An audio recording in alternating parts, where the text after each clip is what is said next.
Hello, everyone. Okay, echo.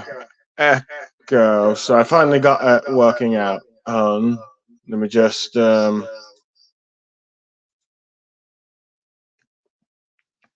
everyone. Blue Star Saber here once again to do another Star Wars Bad Batch review. Sorry about that, people. I was just let's see, having some technical difficulties because my normal device, which I normally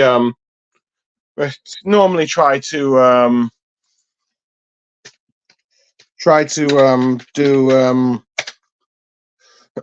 do some normally what I try to do let's see, reviews on is not really working right now. So actually I tried to use my Apple device, let's see, one of my other devices to do recording, but unfortunately unfortunately the audio was not working, so had some technical difficulties, as you see. So now I am going to try it with my phone as for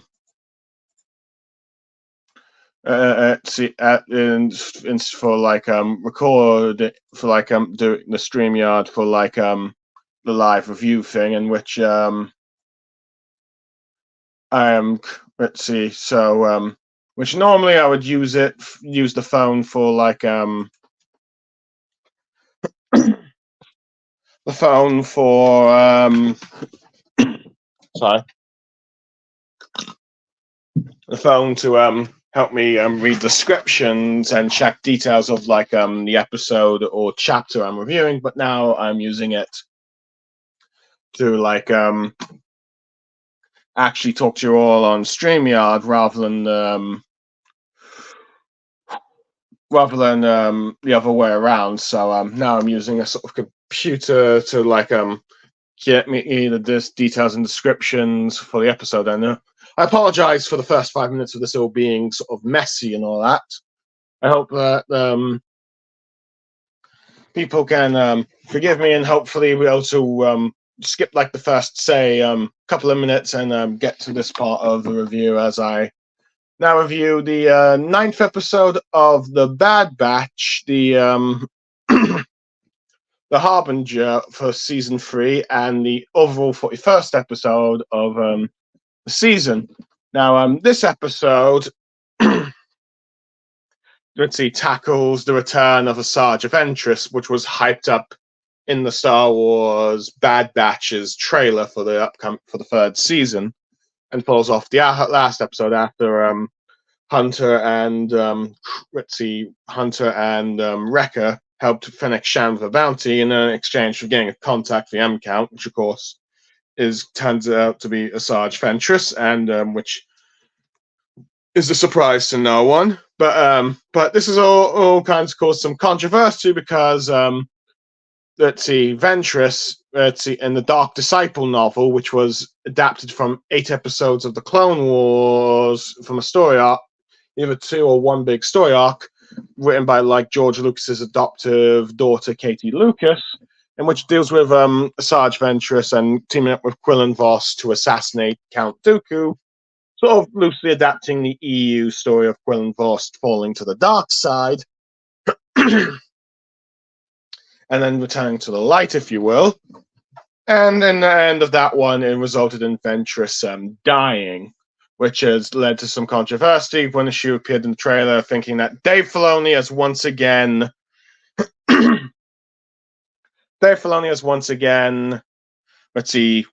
ignored canon or retcon canon, blah blah blah.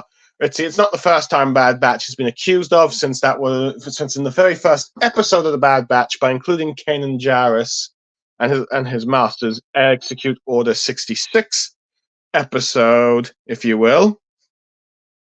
Execute Order 66 moment with her master retcon like the Kanan Jarrus comic that tackled that, which was show the events rather differently in the Bad Batch were not involved at all. So yeah, this is not the first time that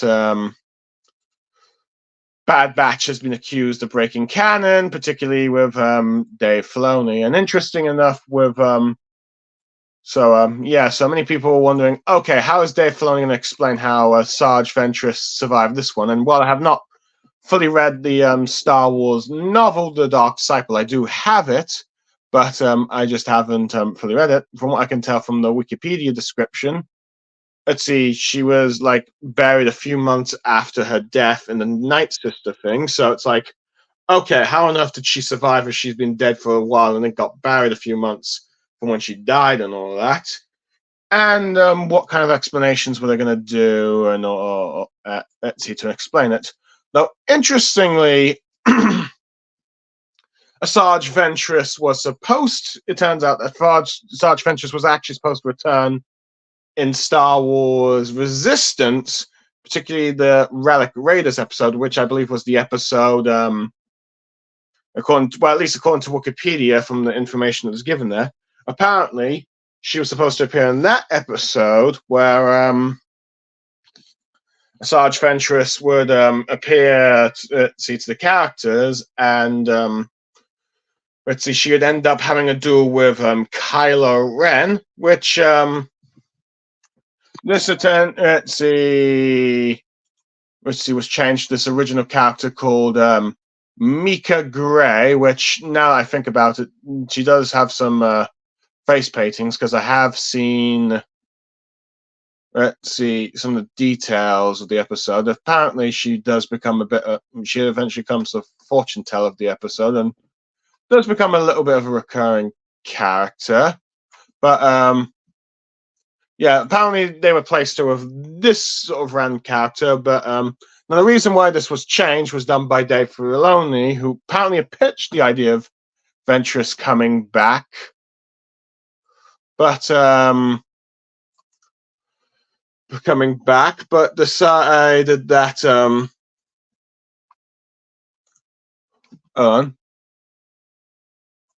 let's see, I'm just scrolling a bit. Let's see, where apparently he pitched the idea of her coming back, but decided to scrap this, saying that and not including this was because Ventress' appearance would take too much attention away from the main cast in that episode. So she decided that, okay, people will be talking more about that than they would be the actual episode. Now, granted, if you ask me, given the Star Wars Resistance doesn't have exactly the best reputation of the Star Wars fandom. In fact, I think most people would say it is the worst animated show. It's filler, too kiddie-ish and all that kind of stuff, etc., etc., etc. But at the very least, let's see, I would say if she did appear in that episode and did appear in the show, that would get people talking about the show and the episode at the very least, and discussions about, okay, how she survived.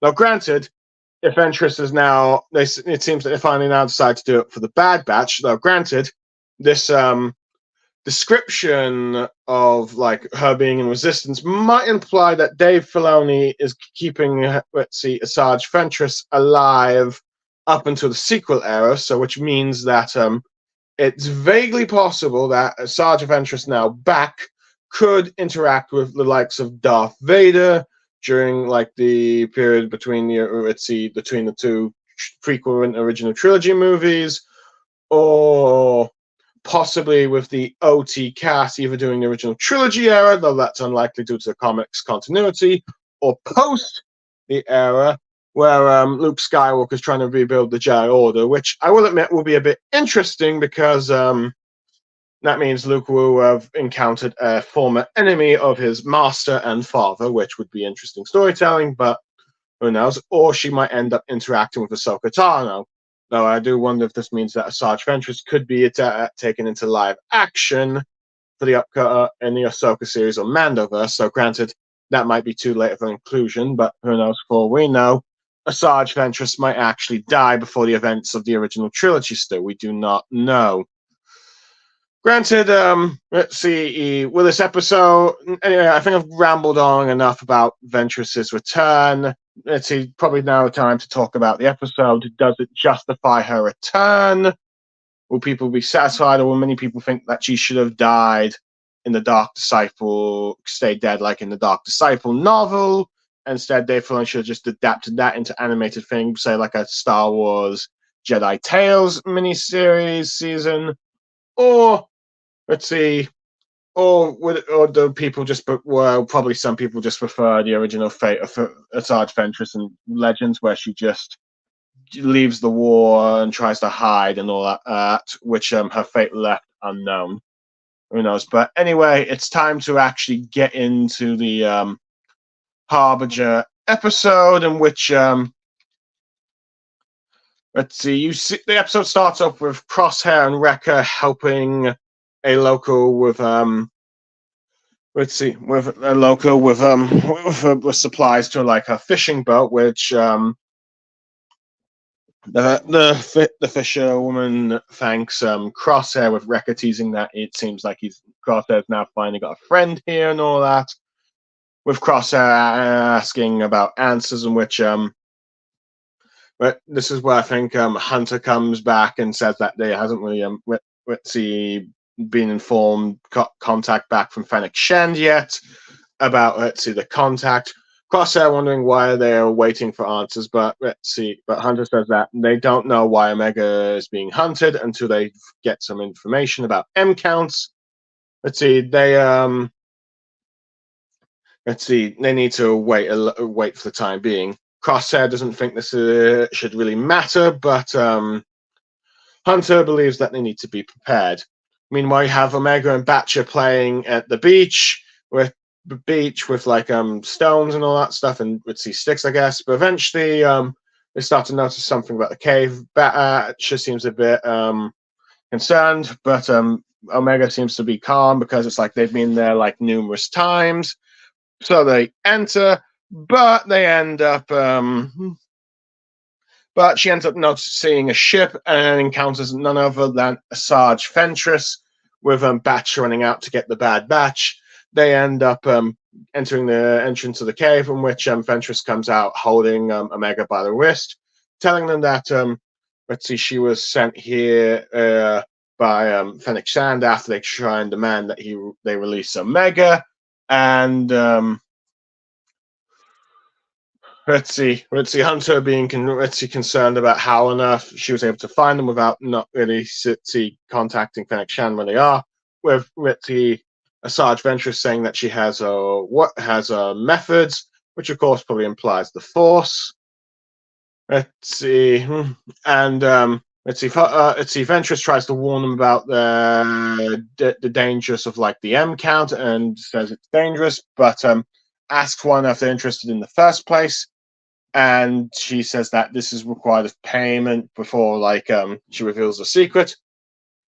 It's Hunter saying that they already paid Shand, but Ventress says either you tell her or she leaves, with Omega saying that the Empire is seeking a friend of theirs from M count because of experiments they're doing, trying to hide that it's from not her. Oops, sorry, that was an alarm I set on my phone. Apologies for any technical difficulties there. And as a result of this, Omega's asking questions. Ventress goes reveals the answer that apparently that the M count is something that's in the blood of all living things, and those with a high enough M count are believed to be wielders of the Force. So just explaining that pretty much those who have high enough M count could be Force wielders. With Hunter saying oh, so you mean like the Jedi? With Omega then accidentally blurting out that, wait, is she a Jedi, before she could take back what she says. With Ventress saying that the blood does not really make her a Jedi, but rather the training with it, and that Ventress has said that she's never really seen a Force-sensitive clone, but noticed that the Bad Batch are very genetically defective clones, or they're not ordinary clones at the very least. With Wrecker saying that she is correct. And then Ventress does make saying it's possible that the Kaminoans have produced millions of clones, that it could be possible that they could create maybe one, but warns them that the Empire will hunt them down if they have like a high M count. And she says that this is all that she has for her intelligence and decides to walk away. But Omega tries to insist on why the Empire's after her, with Ventress saying that she can't really actually saying the word midichlorians. She's saying she can't determine Omega's midichlorian chlorian levels without having her test. With her asking if she can test her, saying that she should be she could probably handle this test, which Ventress warns her that she might not like the answer, she might not like the truth that this comes with, but Omega keeps insisting, but Ventress finally decides to agree, but warns that Omega that she's going to be in a lot of trouble. And the test is at the moment is Omega on a slippery rock, trying to balance one leg with like a fruit on the top of her head, and her arms stretch out, trying to find perfect balance. With telling her Omega to like focus on her mind, not focus and maybe on her mind and focus on the force and balance and not really think too much in her mind, if you will. Omega can't really understand the concept, keeps slipping and failing in this, while you got Wrecker trying to cheer her on, which Ventress sees this as a distraction, but Hunter insists that he and Wrecker stay to keep an eye over them because they don't quite trust Ventress. And Omega starts to ask Ventress if she was a Jedi, which she says she's not a Jedi, but she does know some of their ways, with her trying to get Omega to first focus on the test. And Crosshair comes in after consulting text files from the Republic archives, if you will, and is able to confirm that that the woman they are meet is in fact Asajj Ventress, one of the former Separatists' assassin, which gets Wrecker wondering why on earth they're helping them. But Crosshair thinks that it doesn't think that she is actually helping them. With the Clone Star, suspect that she has more sinister motives, but Ventress ends up probably hearing them, or maybe suspecting, or maybe sensing that more hostilities through the Force, depending on how you see it.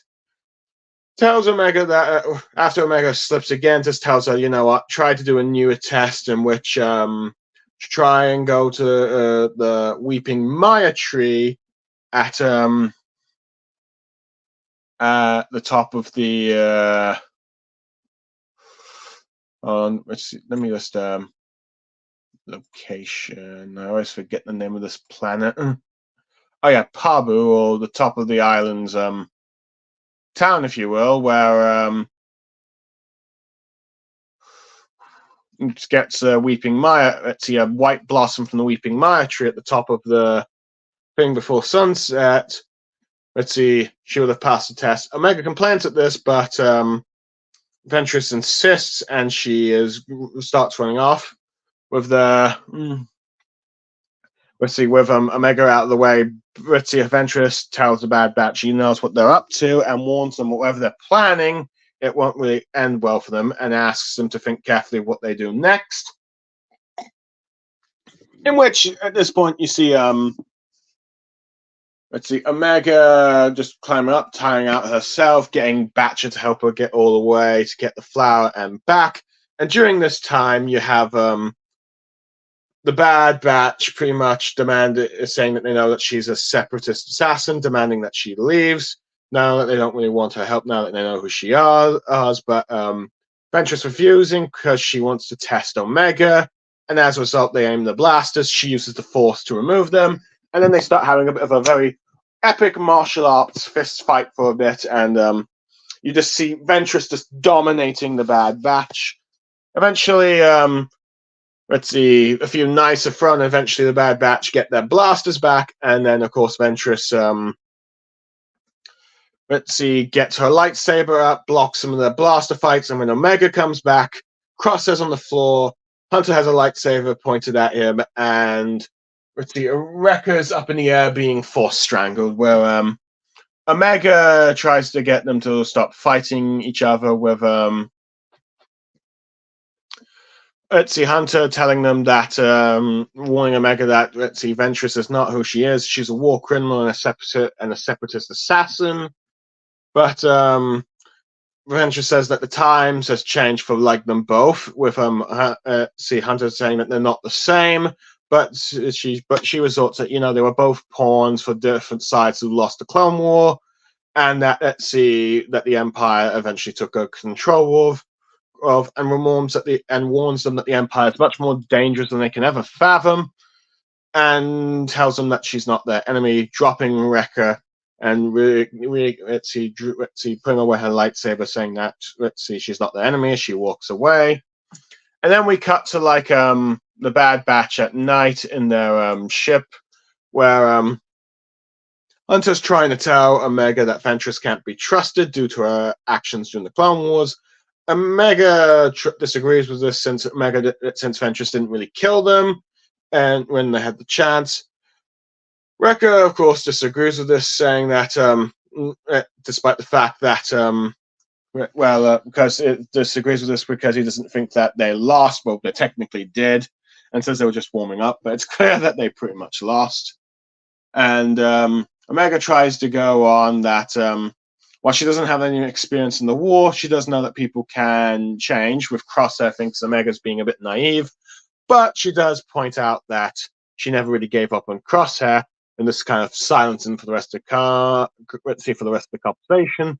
And she tries to tell her brothers in the Bad Batch to give Ventress another chance. And then we cut to like the next day, where Omega with Batch arrive at where Ventress is at the docks, where she is surprised that Omega's returned, given what the other clones has probably told her about her. But Omega saying, well, she's aware, but she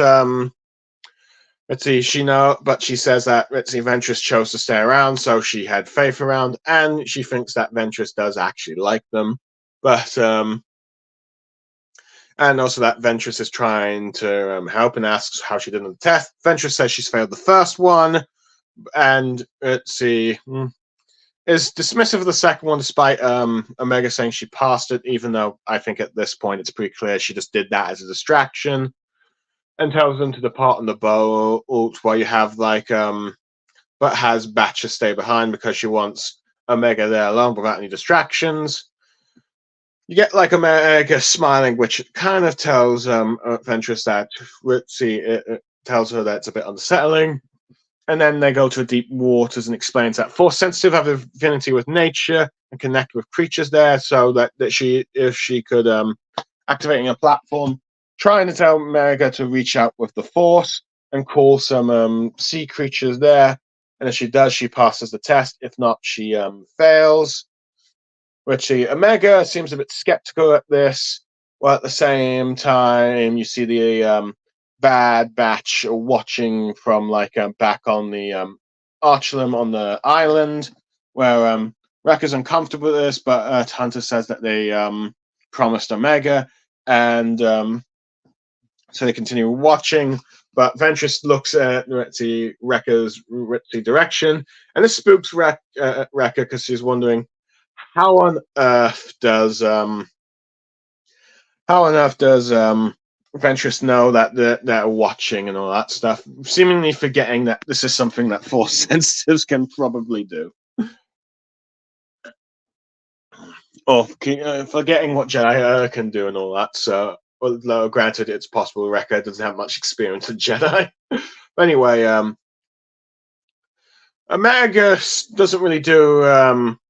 It isn't doing well on the test, with Ventress saying it's probably the three clones. Would see the Queen three clones' fault due to a lack of training and discipline in regards to Force.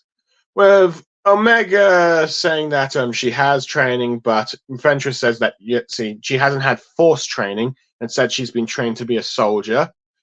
And Omega gets now defensive, thinking about this and getting annoyed at Ventress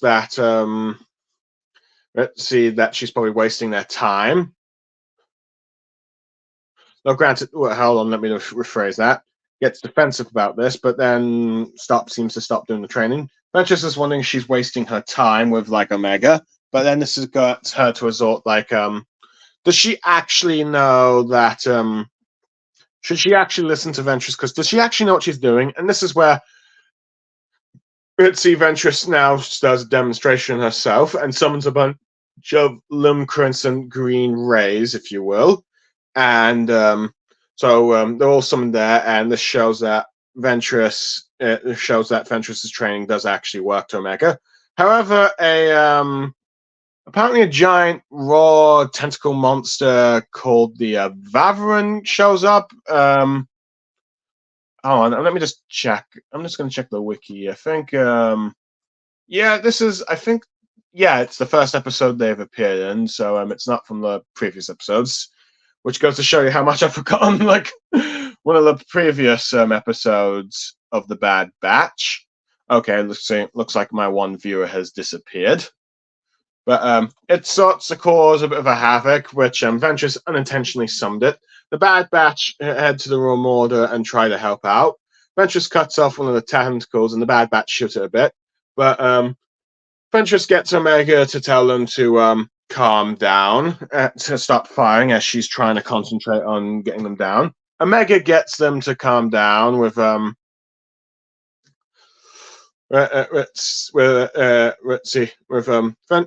gets the Bad Batch to stop firing, and Ventress, using the Force, calms them down in a similar manner to how Ahsoka used the Force on, like, the space whales from like the Ritzy Rebels and the Ahsoka show.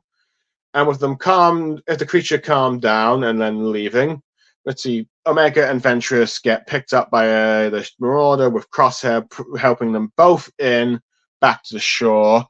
And with Omega describing that as a fun adventure. Now back at the cove, Omega asks Ventress about the test results, with Ventress saying that Omega doesn't really have that much of a high M count, but Omega's still confused, like, why on earth the Empire's still hunting her. But Wrecker tries to assure that they'll figure it out and takes her to get some food, with her thanking Ventress before leaving. And then Ventress goes to like Crosshair and Hunter, who are there as well, with Crosshair telling Ventress that he knows that she's lying, and Ventress saying that asks like which part that she thinks she's lying, and okay, I've got a comment from the Confederation Prano Bulva Vanala saying, "Hi, Hunter." Okay, yes, I am doing the hunt. Yeah, fair enough. Technically, yes, because of my Hunter avatar. Well, to be fair, let's see. I'm only using the Hunter. I sort of rotate the avatar for the Bad Batch because there's multiple characters. And the only reason I'm doing the Hunter one this episode is because, well, there's not really a single one of the members of the Bad Batch that's being focused on. And greetings from Peru. Okay, so your name's from Peru, and I've got a fan from Peru watching. Wow, I think that's a first for me. So I feel a bit honored here. So yeah, I hope you're liking what I'm talking about in the episode right now. But anyway, so anyway, back to the summary. Let's see. Ventress asks him what does she think that she's lying about, but let's see, they just pretty much ask her to tell them. With Ventress saying that Omega does have a high potential if she would if she is possibly trained, but which would mean leaving the Bad Batch, and she realizes that Omega won't really do that, and Hunter refuses to let her go, but Ventress warns that the Empire's after Omega, and that they need to leave Pabu because they're not actually safe there, and all that. So, and as she starts to leave, they end up questioning her allegiance. With Ventress says that she's not with the Empire or them, and she is actually on her own side, as and thinks that even and they ask let's see, how do they know if the Empire will be able to, how she'll be able to survive the Empire? But she says that she has a few lives left, sort of implying how on earth she survived her death in the Dark Disciple novel. Spoilers, I guess, as she leaves in her ship flying away, ending the episode. Now for my overall thoughts on the episode. Okay, a bit of a comment here from Confedera Purano Bolovana. Sorry if I get that name wrong. Saying Omega is going to see I assume her instead of his brothers fall. The Inquisitors, I think, will appear with Vader in the siege of Tantus. You know what? It's a very possible. No, it could be possible. It could very well be possible that Darth Vader, at the very least, some Inquisitors show up if Omega is force sensitive. Well, granted, that really does depend on how Dave Filoni is going to handle the finale of The Bad Batch. To be honest, I'm not entirely convinced that Dave Filoni will have a dark, sad end for The Bad Batch. I could be wrong, but I doubt that Dave Filoni would do that to his characters. To be honest, I think he'll be too attached. I think he's probably too attached to do that to The Bad Batch. I could be wrong, and you could end up having the majority of the Bad Batch dead, but I'm not quite convinced in that. I mean, it would be a very powerful ending, but I have the feeling that that won't really be the case. I could be wrong, but I see that Confederate Pavo below. I think you've probably come back. Oh no, wait, actually, it's someone called Darth Maul saying, "Greetings from Peru. We will avenge Savage and the Mother Talzin. Mandalore and Dathomir versus the Empire." Okay, that would be a pretty cool concept and probably cool story to watch, but I'm pretty certain that's not going to happen, I'm afraid. I'm pretty certain that let's see, whatever Maul's doing with the Crimson Dawn and is pretty much not going to succeed in the Empire, as he eventually lose controls in the organization, and what happens to him in Rebels. And also, the Dathomir is pretty much weakened after the events of the Empire, with very few Night Sisters left. But who knows? We'll have to wait and see. Also, like within time when the Mandoverse, you have certain Night Sisters working with Thrawn to restore the Empire. So that story isn't going to take place. So sorry for that, Darth Maul, to disappoint you, but I don't think that's going to be the case.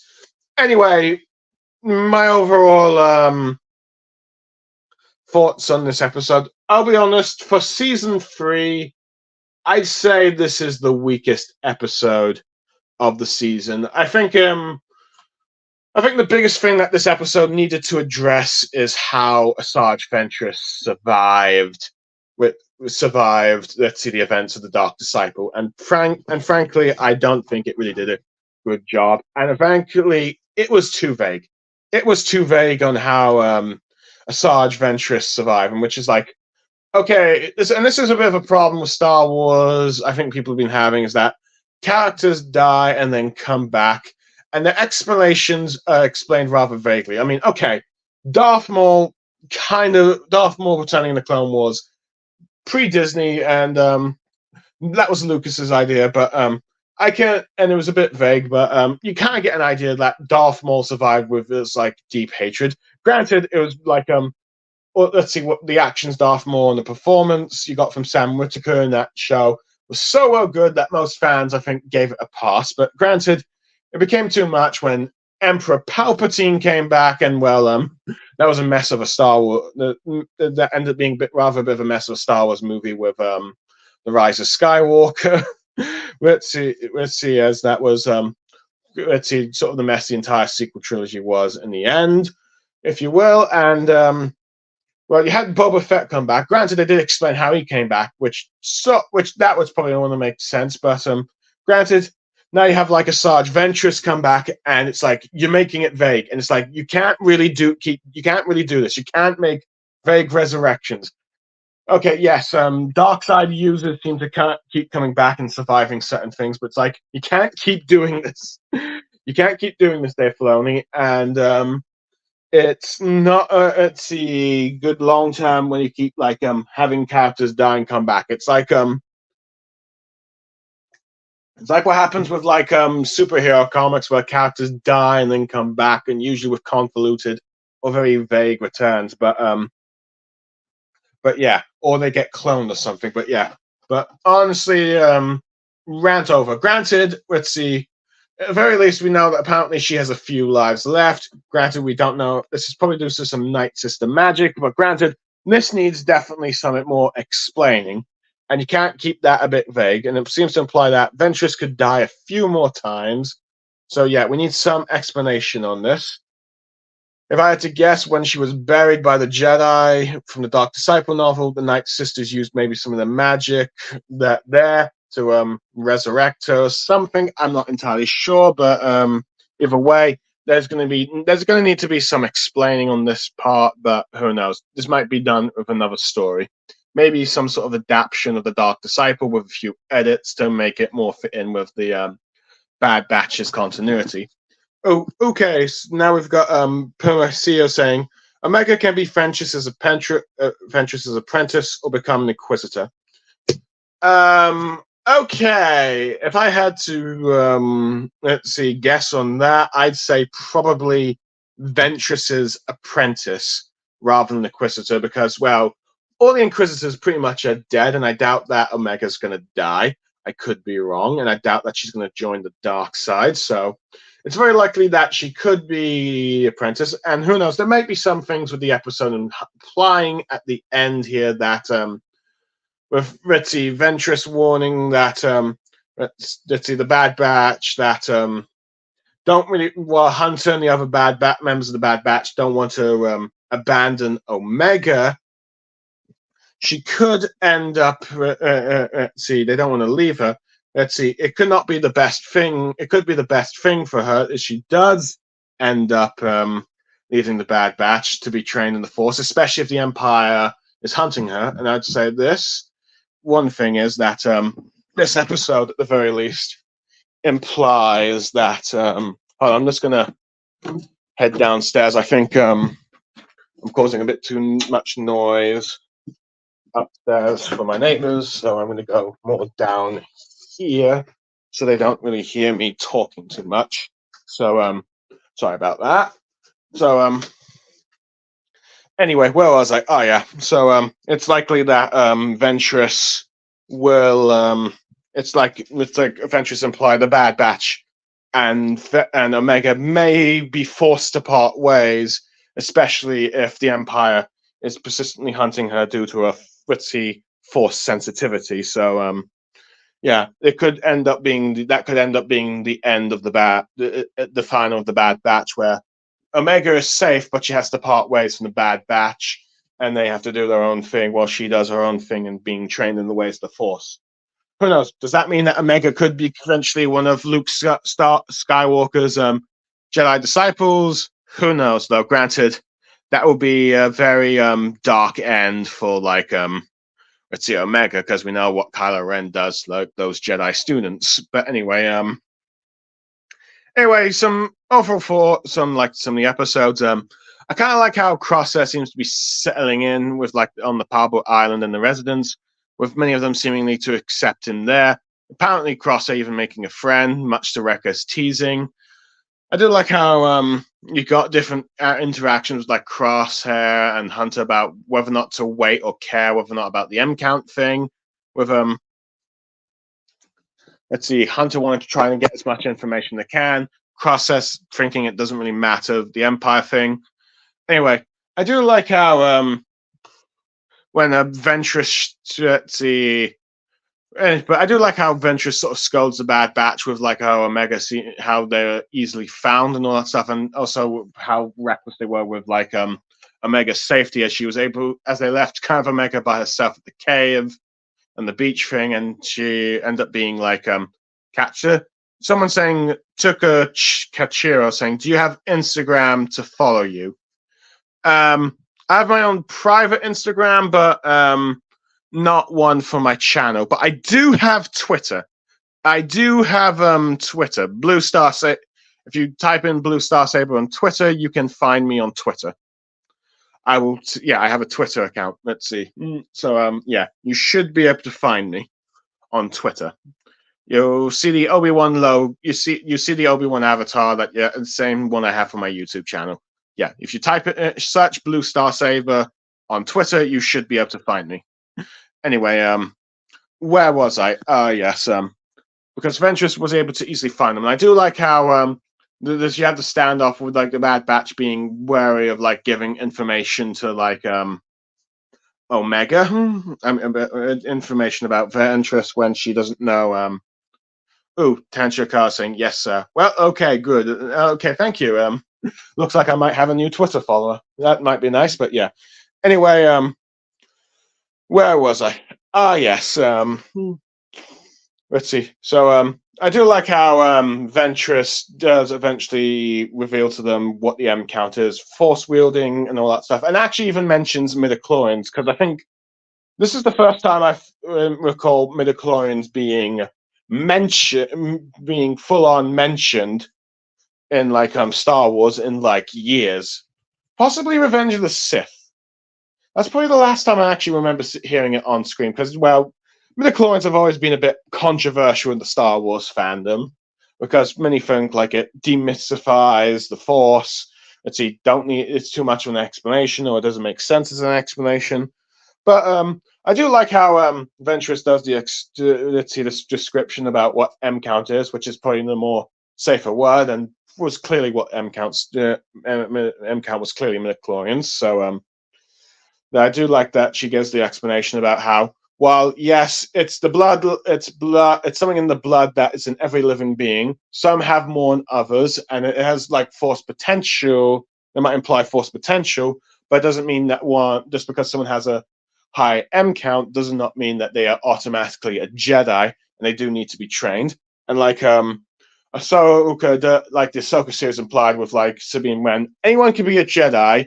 It's just that some people require more training than others, regardless of their M count. And I've got another comment from Takachuro saying, "Have you seen the anime Chained Soldier yet? For me, it will surpass Shinko no Konjin, which I assume is Attack on Titan." No, I have not actually even heard of the anime Chained Soldier, so I didn't even know that was a thing. So I don't know. I have to search it. It's on Crunchyroll. If it is, I will check it out if I can when I have the time. But okay. Thank you for that details. So I do like Ventress's explanation, and I do like how Omega tries to say it's for a friend that they're learning it, but I do like how she completely fails in like the information and blurts it out, if you will, that that's actually her that's being hunted by the Empire. And I do like how she gets Ventress to try and train her. Which the training methods, the one leg and the balance thing. Yeah, I think that was very similar to I think what Luke, some of the training you saw Luke do with Yoda in The Empire Strikes Back. Though granted, Luke was lifting a bunch of objects in that one, so I think it was basically on that. Let's see, Omega, was complaining about the being too slippery, but I think that was pretty much the point of the training, to help you balance, and clearly she was not focused on that one. Second training would get a like white lotus from like the top of a tree from the top of the island. Clearly that one was more of a distraction, as you got like, of course, Ventress able to hear in the records on the Bad Batch had got on them about her being a separatist assassin, which I do like that Crosshair was used. Crosshair was you have Crosshair searching text files on that, so I did like that. So the second test was clearly an excuse, so there's that one. And I do like that the third test was, of course, summoning creatures, because, well, Force users can sort of tame beasts. I mean, it's not really shown too much in Star Wars, and heck, not really much in the original trilogy. I mean, Luke wasn't able to tame the Rancor, but then again, Rancors might be immune to force-sensitive Force abilities, but I'm not entirely sure. And Kacho thinks, "Do you think the whole Bad Batch lot will die? on the wiki they put Wrecker as Wrecker as dead. Oh, okay. Oh, Wrecker. Okay, I have no idea. I did not realize that. Hold on a second. Just gonna quickly check Wrecker's wiki page. Are you talking about Wikipedia? Because I assume that is what you're implying.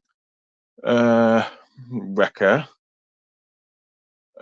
Wrecker.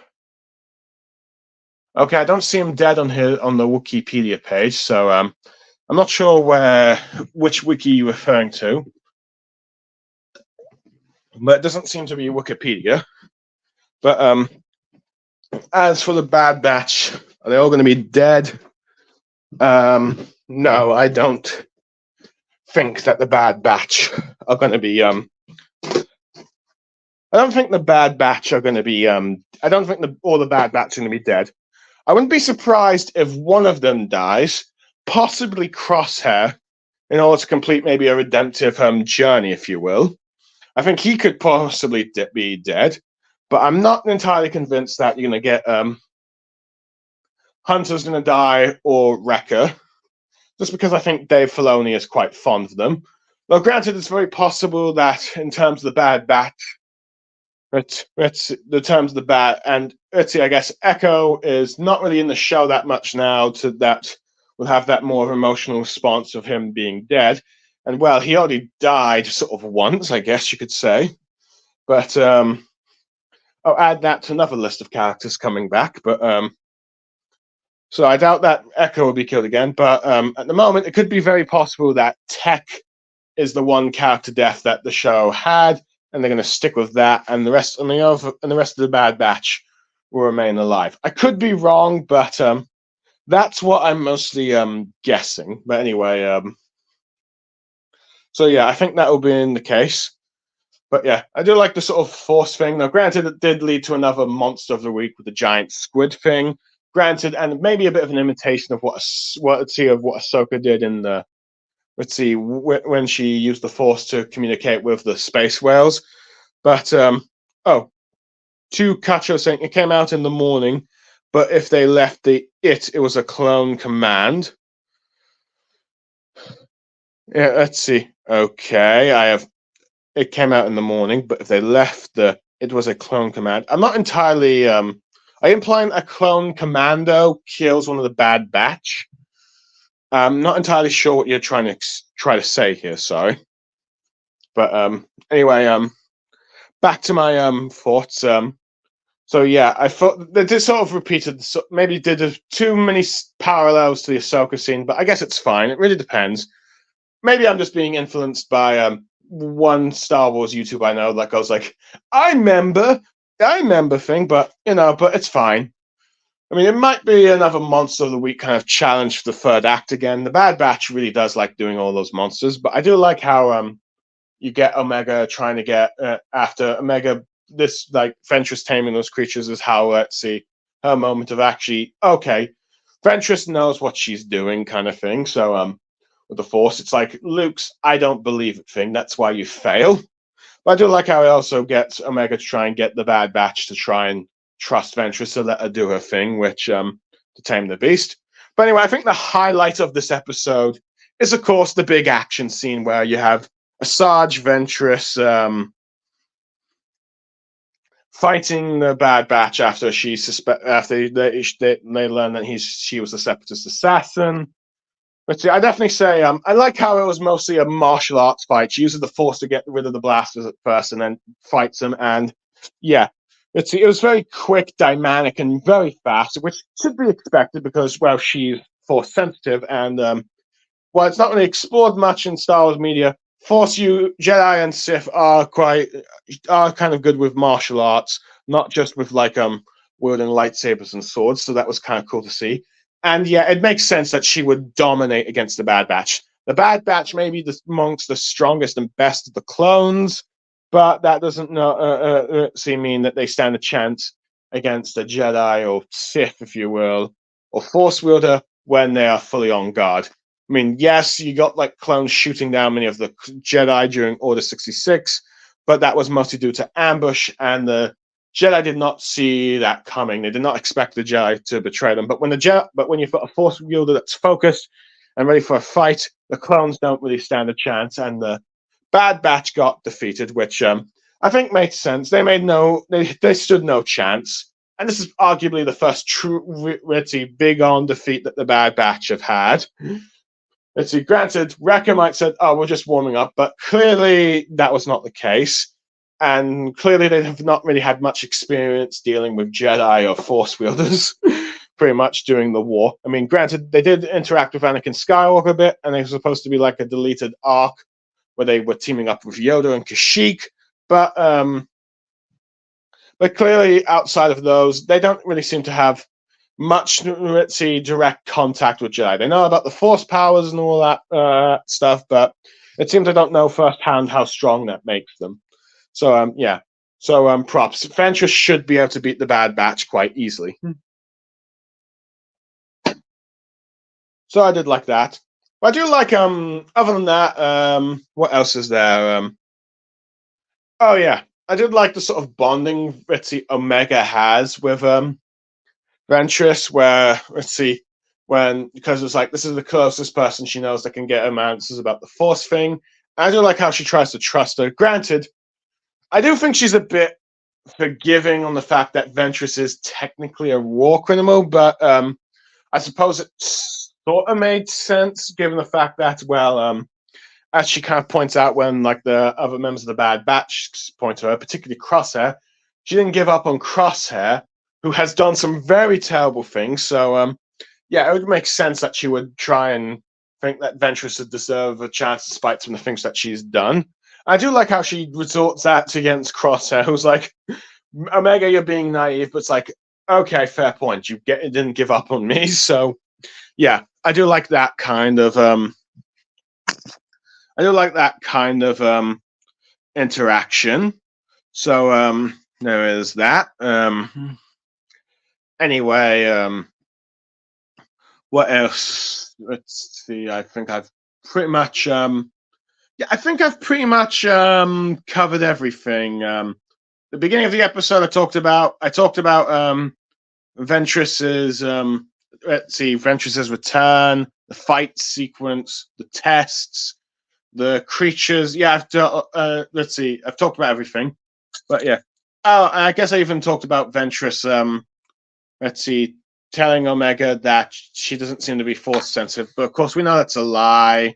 We mentioned that earlier, and she just mostly did that because she knows Omega doesn't want to leave the Bad Batch, but that's clearly building up to something. So yeah, I think we've pretty much covered everything. Overall, how do I rate this episode? I think I would give this episode a I'll leave this episode as I'll rate it as a 7 out of 10. It's good. I mean, there's some stuff that you can enjoy. I mean, I do like Return of Zarge Ventress, which I will admit. I do like the design that she has with her bounty hunter look and her Night Sister hair, because, well, since she was retconned to being a Dathomirian witch, she's now starting to look more like one with the hairstyle. Granted, it was implied in the Dark Disciple novel that she got this hairstyle, but it's nice to actually see it because, well, she was bald from the last actual appearance she had on the Clone Wars, so I do like that. Oh yeah, I also kind of like Omega's current design. It makes it kind of look like a smuggler, I will admit, with the jacket and the thing.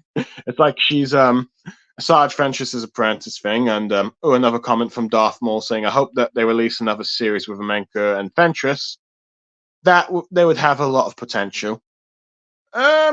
Possible. It's very possible that there might be another show where Omega gets her own series. Now, who knows? Ventress, could she be in her own star leading a show? Possible, though I wouldn't be surprised if she gets her own Tales of the Jedi thing or be more of a recurring character in a new animated series. No, starting a lead in her own show. It would be interesting, but I'm not entirely sure we're going to get that. Oh, anyway, I'm just going to go back to Takecho's comment saying it came out in the morning, but they left it as it was a clone command. So are you implying that a clone ordered Rekka's death? But if you could answer that to me, Takachiro, that would be helpful. But I feel like you've probably left now. So if you want to comment later down the line, once I've finished this live stream, you're more than welcome to. But yeah. So 7 out of 10. Like the Ventress's return, the action sequence. Well, I like sort of Ventress's return for the most part. Like the action sequence, like the bond she has with Omega. The Bad Batch being skeptical and trusting her, which makes sense, and I do like how Omega was sort of like how she gave Crosshair a chance. But I will admit the sort of monster of the week fight again is getting a bit old now, and I do not really like how vague Ventress is on like her return and all that. It's like this should have had more explanation. It's just like you're coming back. You're bringing back a character that's died, and you're just being vague about how she's returning. But I do like the sort of the sense that at the end, it's possible that Omega and the Bad Batch will have to depart ways. So, yeah. Well, anyway, that's all I have to say. And thank you to Confederation Puruna Bolavano, Darth Maul, Puma Caro, and to Kachiro. Granted, some of you might be the same people for all I know, but some of you were from Peru, but I'm glad that you end up and stayed along asking me questions and messaging that. I hope you enjoyed what I had to say about the episode, but at this point, I've run out of things to say, and I think it's time that I now wrap this up. So I am Blue Star Saber, signing off. Thank you for listening, and I hope you join me in the next Bad Batch review when the episode comes out and I review it. But for now, bye-bye, everyone. May the Force be with you.